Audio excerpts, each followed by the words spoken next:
Oh, I think I nailed it that time. I think I nailed it that time. The air drum. I think I nailed it completely that time. We'll talk about that later. Anyway, Grand Rising, everyone. Welcome to the Daily Huddle. If you're looking at us on YouTube, hello. Thank you so much for being here. On Facebook, hello, everyone. If you've never seen me before, my name is Chase Steele Gray. I am a vocalist, dancer, actor, influencer, philanthropist, curious soul. I think that covers everything.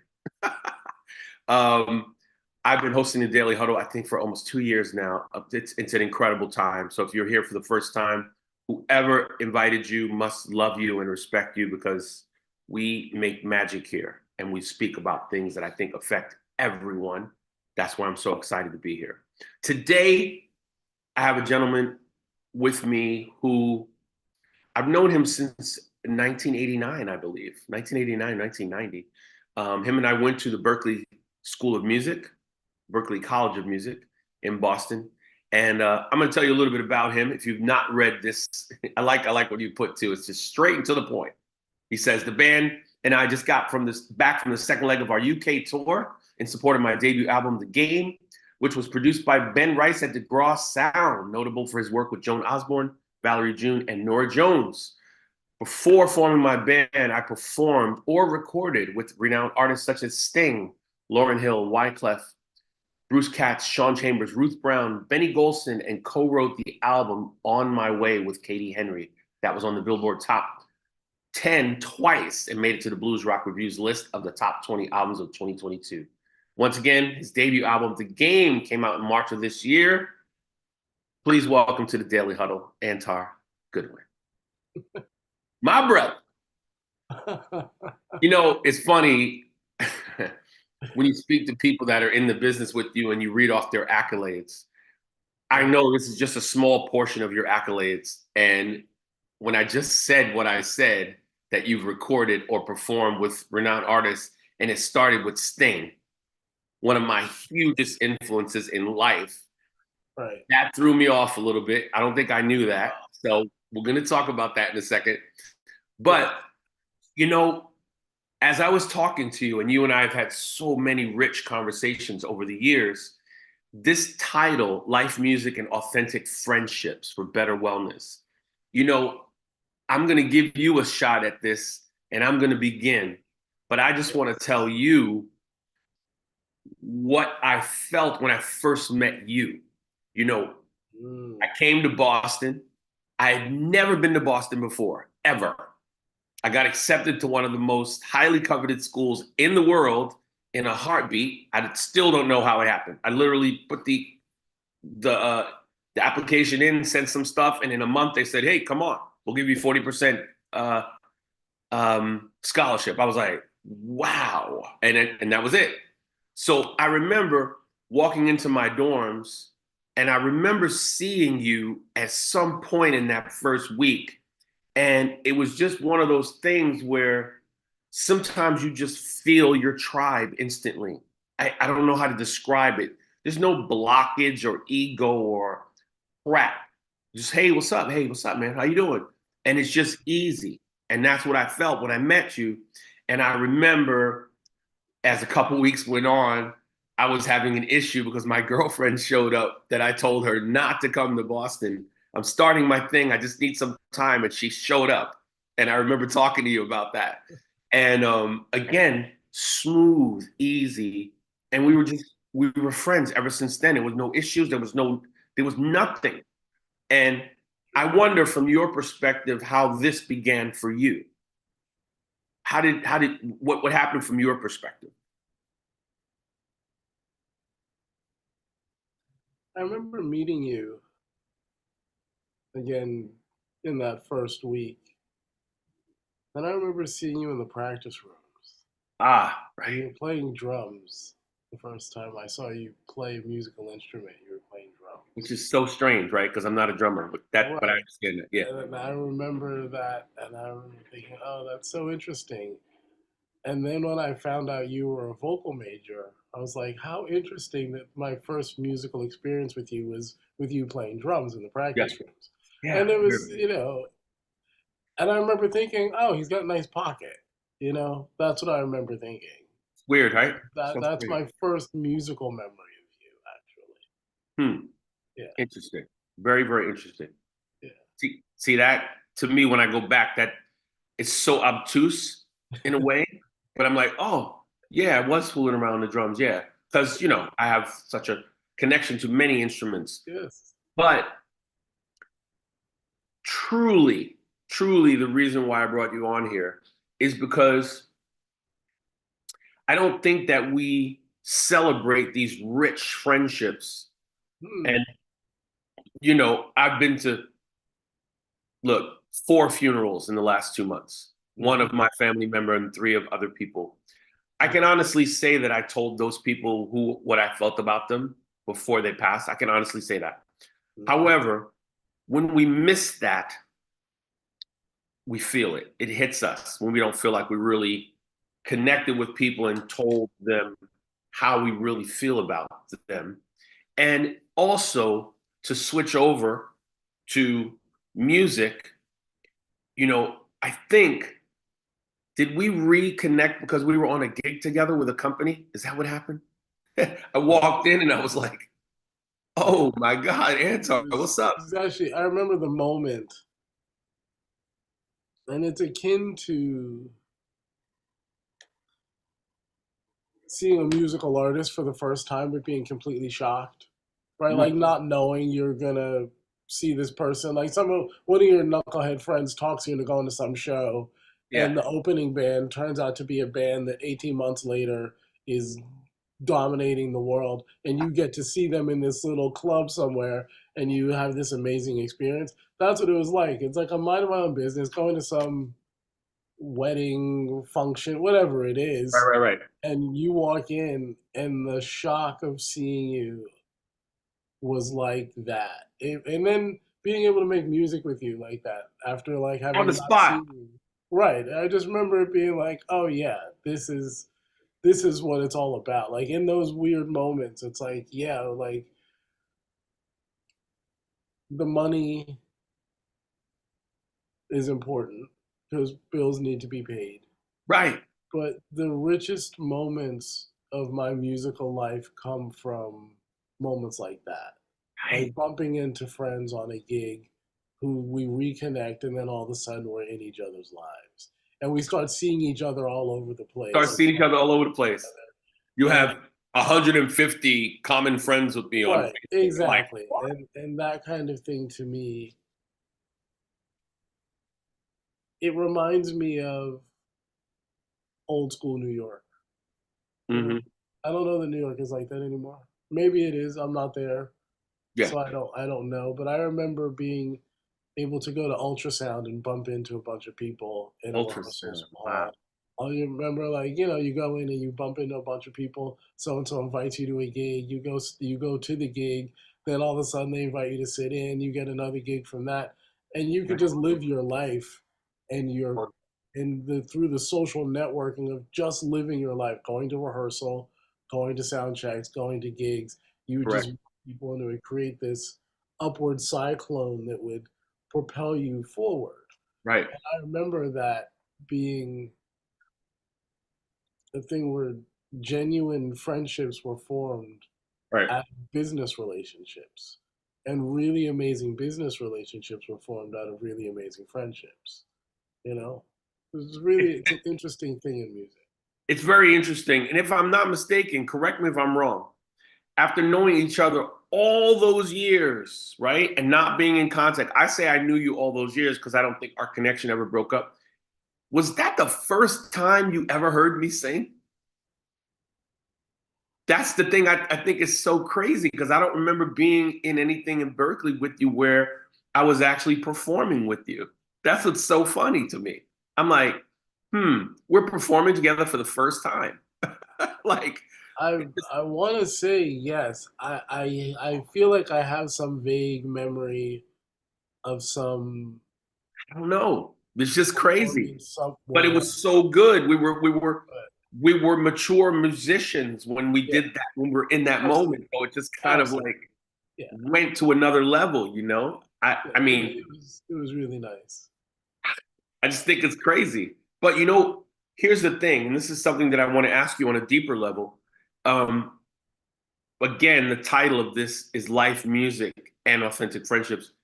How has um, your life in general either changed or been more enriched or whatever from the moment that I met you until now? Like, how do you see your life as a musician, as an engager, as a I can't remember. Have you ever been married? Hmm. Once. Once, right? Yeah, And once is enough. No, I'm kidding. and children? Did you have any children? One. One. Okay, so when I met you, obviously none of that was in play. Yeah. After those things and into this particular quadrant that we find ourselves in now, how do you see your life and your forward motion based on having gone through those situations? Like as a father, as a musician, what are the kind of enriching factors or kind of juiciness things that have happened since then? How would you describe that? Wow. Um, I just went in. yeah. Sorry, I'm I'm allergic to dairy, and I had a bunch of dairy the other Oops. day. I knew it was gonna happen, but like I'm congested, my eyes are puffy. I'm like, oh, this is ridiculous. Anyway, um, all right. So I'm not sure if I'm answering this properly. So let me rephrase it back so that make sure I understand. Yeah. You're asking between the time that we met or the time that we reconnected up until Right. this moment, many pivotal things have happened in my life. What are those things and how have they changed me? Is that my Right. understanding? What has been your growth from being you and I standing across from each other, hanging out in the dorm, to boom, being a musician, getting married, not being married anymore, having a kid? Okay. How has that shaped you? All right. I would say that I joke about it, but I feel like I was dragged into manhood kicking and screaming. You know what I mean? Like I was fighting to regain some semblance of a childhood, well past the point of when somebody should be holding on to childhood, right? Okay. Okay. And so getting married, having a child, all of these things, they have a way of really putting your life into perspective. Or my Mm, life. I won't put it right. onto anybody else, but it Right. put my life into perspective. And contrary to what I had believed at the time, I thought that somehow, you do these pivotal things and magically you become an adult because you've achieved these milestones. Right.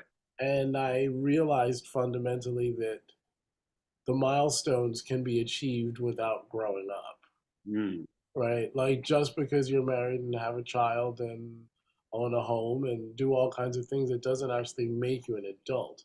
Because with reasonable credit and a moderately non-offensive personality, you can find many of those. You can check many of these boxes and still not be an adult, right. right? Like we joke and call it adulting, but right, like it's getting older is unavoidable, but growing up is surely a choice, Ooh, you that's know. a shame. And so, I think that what those things made me do is grow up and put my life into some kind of legitimate focus where Right. it's like, okay, what am I doing? What am I here for? But I'll tell you this, right? Like the thing that the thing that shaped me the most was, all right, I have to back up. So my mother died when I was 19 years old, right? She had a heart attack when I was 19. And that's not super young, but it's young enough for that to, I think from a psychological perspective, pull me into directions trying to fill a void, right? Turns out I had the same heart condition. and I had a few near death experiences, and they got me to the hospital, cut me open, fixed it. I tried to get them to take a picture of my heart so I could show people that I actually had one, but they said that they wouldn't do it. But uh, That was good. That was good. I so like that. I they like and there were some complications with the surgery because there's some swelling around the heart afterwards, which is causing me to seize, and my heart would stop pumping for 5 to 10 seconds at a time, and then it would start increasing. So I would breathe in, but the oxygen would come in but not circulate. So I felt like I was drowning even though I was breathing in. It was a wild feeling. wow. And it started to get more and more frequent. I'm in the hospital and they can't figure out what's going on. And they finally figure it out. And I'm sitting there and it's just awful. It's awful. And they finally fix it. They send me back up to my room. And I really thought I was going to die. Right? Like I was like, oh, this is it for me. And it, it sounds so cliche, you know, but you have these kind of experiences and it's a clarifying moment. It's a Hmm. clarifying moment in what if I were to go now, would I feel incomplete? Hmm.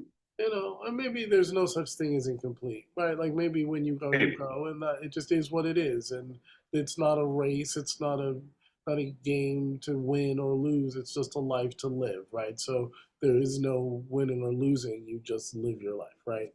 Right. So on that level, sure, right? But on another level, there there things that were left undone that I wanted to do in this life, and what was it that was stopping me from doing these things? Hmm. And that was that and that and realizing that in combination with realizing that my child is not me, but in some ways he's a mirror for my behavior. How old is And he? 22. 22. Wow. Yeah. And in some ways he's a model for my behavior. Like sometimes he'll do some things that are good, and I'll be like, oh, he got that from his mother, or he got that from me, right?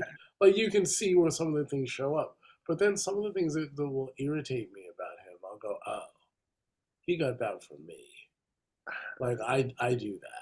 And I'm like, oh, right. I need to stop that. Like if I want him to stop that, I can't tell him stop that. I have to actually stop it myself. Right. And not because he is me, because he's his own person, but we influence our children in ways like all of the people in our lives. It's a support system. Let me know if you need to say anything. Really, I don't want to just sit No, I'm listening to you because this is really deep and interesting, and that's why I brought you here because I know here. there are these pieces of you that are so interesting, and I want people to hear these things as nuggets for life through people like us who are musicians, so sometimes looked at as aliens, like we don't have Right. a real life, That's you funny. know? Yes. Well, I think when we talk about on a broader level, we talk about relationships, and I Right. think that relationships are they become our support system. Mhm. Right. Theoretically, the people we interact with on a regular basis become our support system psychologically, financially, in all different ways, right? And which is sometimes why it's so difficult to change within a certain group because they get, and not on a holding pattern, but they get kind of fixed. People Right. you get fixed in a role, right? And knowing that it's an interesting responsibility when you have a child Yeah. because you're part of that child support system, even beyond the financial and things like that. From a structural standpoint, what I do has an impact on at least one person in the world in ways that shape the kind of decisions he might make or choices he will make. Right. just through my inadvertent behavior, you know, and the patterns we've established. And so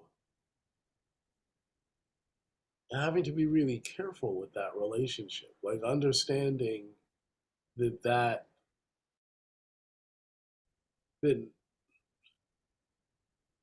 very few actions are benign, right? Like we think that they're Right. benign. We say things like, "Oh well, you know, butterfly flaps his wings in the middle of so and so, then blah blah blah, an avalanche happens."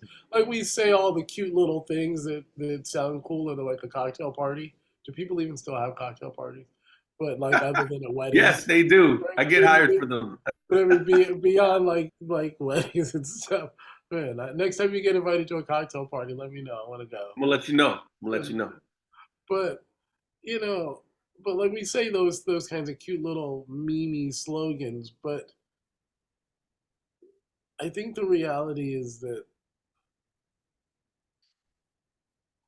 every interaction that we have has the potential to be something serious, Hmm.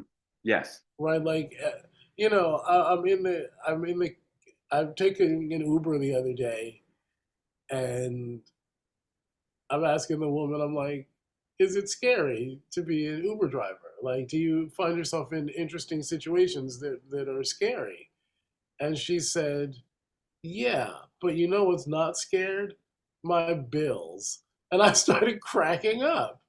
And I was like, that's hilarious. But like her saying that gave me an interesting perspective on fear in the things that are greater than that. Like from a larger perspective, she's just like, yeah, I may be scared, but there's things in my life that trump my fear. That are ferociously coming at you no matter what. Right. And I was like, oh, that's so interesting. Like what an interesting thing to hear. And it was just timing. Like it gave me an interesting bit of clarity. Yeah, yeah. Right. And it's like, right, like if I'm willing to pay attention, what I find is that through almost every interaction I have, there's something there if I'm willing to pay attention. It's just Absolutely. exhausting. It's Well exhausting. said. Yeah. Well said. But Um, you know, I I'm don't gonna know if ask. I answered your question. No, you totally did, and you totally gave us some gems in there. Whoever was paying attention, there was a few sentences in there that could rock the boat. And I like that. That's why I brought you here. I'm going to ask you some rapid fire questions. Yes. You can answer them as you want to. I don't have them written down. I'm compiling them right now in my head. Um, your new CD, The Game. Ah.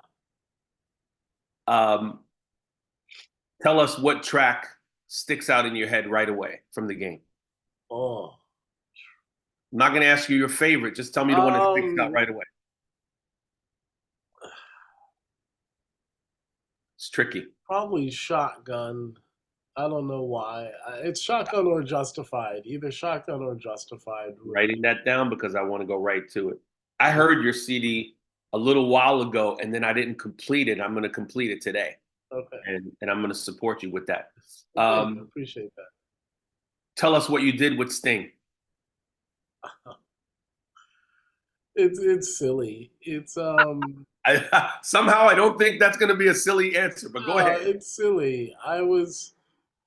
We ended I got called to be I'd done this session with this guy Stu Ehrlich, who's a great Okay. songwriter, now lives out in Colorado, I Yeah. believe. And the producer ended up being friends with somebody who needed a bass player for a TV show house band, Okay. right? So they call me to be in this house band. And it's me, Glenn Burtnick. Ah, Sorry. man, don't get old. God, I can't remember his name on keys, but he's a great keyboard player. Now it'll Okay. come to me. Okay. There's a great band, a really fantastic band of people, and Sting ended up being the musical guest, Ah. and we ended up playing. And at the time, my my, well, I'm not exactly sure what relationship we were, but the woman I was in love with at the time, I'll Yep. put it that way. Uh, she designed jewelry, Okay. and Sting really liked it. Ah, And so there were some brief moments in our lives where we interacted. Not much, right. you know what I mean? Like I didn't tour with him for years and years or anything like that. Right. You know, we just had a few interactions musically, but what I can say from that experience is some of the first bass lines I ever learned were police songs, Hmm. you know? And so being in a room with him, what I noticed almost instantly, do you know, like behind every truth, the exact opposite thing is somehow often true, right? Yeah. So I'm in this room and we're talking, and he's dressed so casually, like just like he's like about to go on safari or something, like some like olive green pants and like a t-shirt with like a little leather, you know, band around his neck with some little tiny trinket, you know what I mean? Just like Indiana Jones on an off day, you know what I mean? Like on his day off is business casual, you Right. know? And we're having a conversation and he's just a regular person. Just a regular person. Yeah. And you see like, oh right, he's just a person. And then this other thing, he's this amazing artist. But what I think makes him so amazing, and this is like right when I add up all the people that I've worked with and the things I've learned, is that the people who like we toss around the word authenticity, right? Are you willing to be authentic and all this stuff, right? And I'm not sure if there's a difference between authenticity and genuine and real. Like, what are the gradations between all these different words that we use to describe this? But what I Minute would say, differences. Yeah. Minute differences. Yes. right? Yeah, like they're not all like a plan and a strategy are not the same thing, even though we use the words interchangeably, right? Right. So like, but what I realized is that some of what allows them that starness is the willingness to be themselves. Hmm. And I'm not sure if that's a valid thing, if it's an act. Like, what you know, like what do I know about a lot like Sting's life on a real day to day basis? But Right. what it seemed to me that was really attractive about the way he performs his art is that there is a sense of I'm here right now, no matter what happens. Right? Hmm. If my body wants to make a strange movement, I will allow for that. Right. Like there was very little, seemed to be very little restriction on what he was doing, and that also seemed to come through in his having a conversation and just being a regular person when that's what was genuine in the moment. And it's like that. Am I making sense? Like this You are. ability to be genuine in a Yeah. moment and just be a regular person is also the ability to be this shining star in another moment by Yeah. allowing whatever is meant to be in that moment be in that moment. Does that make sense? It does. Okay. You and I have to have a much longer conversation about this. Um, I have two more questions for you. Yes. Give me one song that's influenced you in your life. One. Oh my God. Any one song. Stevie Oh, Wonder. I believe when I fall in love, this time it'll be forever. I Uh, love that one song. of, one of just somehow I have memories of just hearing that song for the first time and having Yeah. it just be so unbelievable. Just yeah. Yeah. Uh, That's a good tune, bro. Another one, Prince. Sometimes it snows in April. I was Oh walking. no, not that one. It was snowing in April, and that song was on the headphones. And I Yes. remember hearing it and just like having just a real moment. Like it's like one of those movie moments. It's so cliche. It's so like if I saw it in a movie, I'd be like, oh, God, these silly tropes. What a nonsense. You know, it never happens. And then it happened, and I was like, oh, it really is kind of a thing. You know? But that I There's can't so believe you said that title. because right before I met you, I was playing the book, the Under the Cherry Moon book. Oh, And I remember I had a piano teacher, and she said, I said, listen, I think you're great, but you're giving me this don don don don don don don don don. I want to play songs. I'm a singer. Give me some songs. She goes, you bring in what you want to play. And I brought in Under the Cherry Moon. And she goes, this is really advanced for you. And I said, just show me how to get inside of it, please. Just show me how to create the chords so I could sing with it. And she was like, okay. And then the next month I got accepted to Berkeley. So her and I parted, but I had that book, and Sometimes It Snows in April that's was something amazing. that I played. See, that's why we're Amazing. connected, right? Of course, Oh, that's how it goes, you know. yes. Um, we have very little time left. I knew this would be an engaging conversation. If anyone had anything to ask, they can ask I it. mean, I haven't seen any hands up yeah. yet. I There's so much I want to say, so I'm going to bring you back another time. Uh, Yes. uh, I'm going to ask you this last question. Right now in life, in this current day, right now, what are you most passionate about?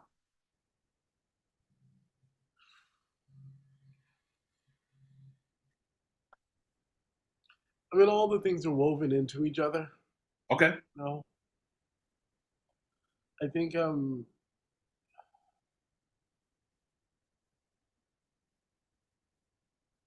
passionate about being a good person to my son, Right. whatever that means. Like, be a good father, but be a good person, you know, Hmm. to him and for him and with him. Um, Singing. I've been singing so much, and that You was have been. It's that's awesome, bro. I've been hearing one it. thing. I was terrified of my voice not sounding like, again, this is that genuine thing, right? Like, I leaned into what really scared me, Yeah. which was the way that my voice sounded. And I leaned into the part of it that scared me. And by embracing the part that scared me, it freed all this other stuff. And whether or not, like, I like it when people like my voice, it makes me happy, right? There's a Yeah. part of me that really loves that, obviously, right? But there's a part of me that feels like facing fears changes you, right? Like walking headfirst into challenge changes you. Do you know what I mean? And when you're terrified to do something and you walk headfirst into it, it does something to you chemically that frees Yeah. you up from all these other things that were Absolutely. holding you, that were these little tiny micro chains Hmm. of fear and hesitation and all this stuff. Like, once you, if you do like a level 5 thing, then everything between 5 and 1 disappears, right? So like, the greater the challenge, the more you can wipe away at one time. Right. And somehow for me, I know people, singers, you make records all the time, but making a record and singing in shows and just going through the suck period, like being aware of the fact that I sucked, and Right. then getting better and having faith in myself, like, that somehow was such a powerful moment. It's also like, for people who do it all the time, it's like, yeah, I mean, well, let me ask you a question. Do you still feel butterflies every now and then when you sing? Absolutely. Right. Absolutely. So it never goes away, right? For me, I've been to every upscale venue in New York City that you could name with a band or a duo or a 10-piece. And I'm telling you, I'm not making this up. When I go into the Pierre Hotel and I walk into the room and there's a plethora of flowers and the band is there and I smell the food, I'm so excited. And I'm singing the first dance and the room is quiet. And Yeah, all you hear is my voice and the pianist. My heart is beating yeah, and I feel nervous for like the first 20 seconds. And then I go, "Shoo," and I just take off and it's euphoria. yeah. I told myself if that doesn't happen, I got to stop when that doesn't happen. Right. That's my truth. That's my truth. I can do a lot of things, but when that happens, I'm done. Yeah. right? Yeah, So that's I'm so going to stop here. I'm going to give us the tenets that we always have at the end. I'm going to have you back in a few weeks because there's so much stuff I want to talk to you about. And absolutely. thank you Let's do that. so much for the Of gems. course. You left so many gems in this. I'm going to listen to it again and write some stuff down because I was excited and I didn't write it down, whatever. But there was a lot of gems, Antar. I'm I'm glad telling we you, you had said a so many good things. I'm glad this is fun, man. It's good to I see want to say our tenets that we use on this daily huddle every day. Number one, please, everyone, live out loud, louder than you have before. Please laugh at life more than anything else. Please, it's not that serious. Move your body, move your body every day as much as you possibly can. Keep the body fluid and moving and in motion because that's where the magic is. Please sleep between 5 and 8 hours a night. It makes a huge difference with your body, no matter who you are at any health level. Please sleep more. Also, give it a shot eating a plant based diet. Even if you're completely meat eater right now, give it a shot for a couple days, see if your body feels different. I don't speak to anybody about their particular nutritional thing, just do what you need to do. But I guarantee you, giving a plant based diet a shot for a few days at a time will change something in you. Also, please stress less. Please come here every day if you can. Take this moment to not stress, right? And lastly, please check yourself before you wreck yourself. Antar, I love you. There's nothing you can do about it. And that. we're gonna talk. Take care of that cough. Stay away from that dairy, brother. Yes. Oh, that's so Wow, ridiculous. I it's knew better. messing with you. It's I messing knew with you. But thank you so much for being here. I appreciate you. I'm going to call Absolutely. you back again, and we're going to get together soon, do some music. I look Please forward to support it. Antar with his CD, The Game. It is available everywhere. Go to his website, Antar Goodwin. What a great guy and the perfect name, Good Win. It's going to be really good. I'm going to win. I'm winning. It's good. I can talk about that all day. It's unbelievable. Thank you so much, you guys. It's been fun seeing you. Have a spectacular day on purpose, and I will see you again soon. Peace.